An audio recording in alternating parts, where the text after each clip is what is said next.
میں یہ چند دن سے سیلاب افیکٹڈ ایریا کا دورہ کر رہا ہوں.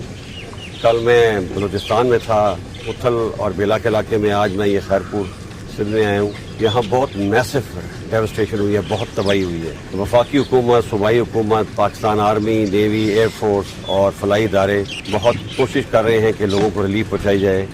لیکن میرا خیال ہے یہ جو پرابلم ہوا ہے, یہ جو سیلاب آیا ہے, یہ بہت ہی, اس کا میگنیٹیوڈ بہت بڑا ہے. اس کو ٹھیک ہونے میں, لوگوں کو ریلیف دینے میں, لوگوں کو ریہیبلیٹیٹ کرنے میں بہت سال لگ جائیں گے. تو میں اپیل کرتا ہوں تمام پاکستانی اپنے جو مخیر حضرات ہیں کہ وہ سامنے آئیں اور اس مشکل حالات میں اپنے ان بھائیوں کی, جو کہ بہت ہی مشکل حالات میں ہیں, ان کی مدد کریں. ہم اپنی پوری کوشش کر رہے ہیں, لیکن جیسے میں نے بتایا ہے کہ فیڈرل گورنمنٹ, صوبائی گورنمنٹ اور آرم فورسز کے وسائل محدود ہیں.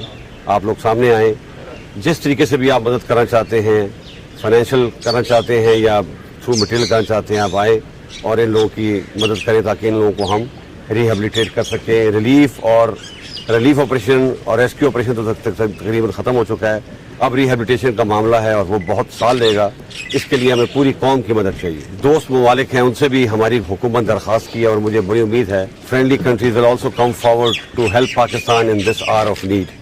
And I also appeal on behalf of Government of Pakistan, on behalf of people of Pakistan, to our expats and our friends abroad to please come forward and help these people who are in very, very difficult situations. I am sure our expats, as usual, will not disappoint their brethren back home in Pakistan.